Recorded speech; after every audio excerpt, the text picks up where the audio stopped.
Okay, you should be at the Figurative Language Task Card Center, and you should be seated in chairs or on a pillow. You're going to need a piece of notebook paper, a pencil, and then each one of you have a card. Every person has a different task card, and that's okay. So each clipboard had a card attached to it, and that's the one that you're doing. So there's one about a person in a hot desert. There's one about if you are a contestant on Survivor. There's one about describe a time when you were incredibly bored. There's another one with imagine you were at a noisy dance, you can hardly hear a thing. And then the last one is describe the speed of an Olympic runner using at least 3 examples. Now, all of these are on hyperbole. So you're going to be writing 3 examples of a hyperbole in each one of these. You only have to do one, whatever one is at your clipboard. So make sure you're doing the one at your clipboard.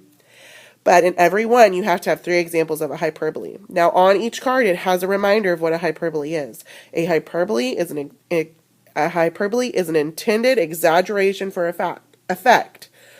So when we watch all of our example videos, it was the one where she said, "Oh my gosh, it's so fluffy, I'm going to die." Okay, so that's the example that y'all are familiar with.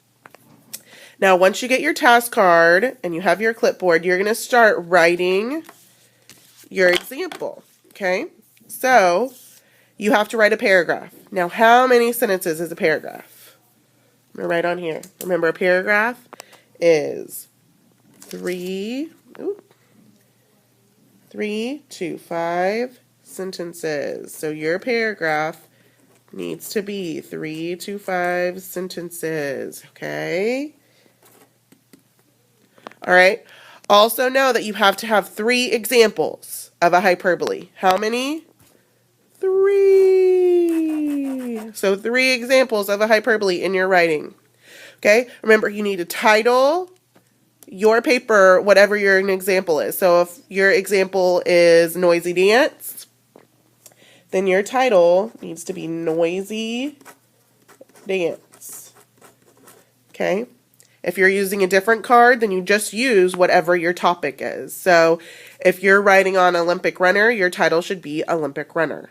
All right, so that's what your title would be. Make sure you put your name on your paper, and when you've written your paragraph with 3 examples, make sure it makes sense, okay? Don't write 3 hyperboles in a row just because you need 3 sentences, because that's not going to make any sense. Make sure your paragraph flows. Make sure that it makes sense.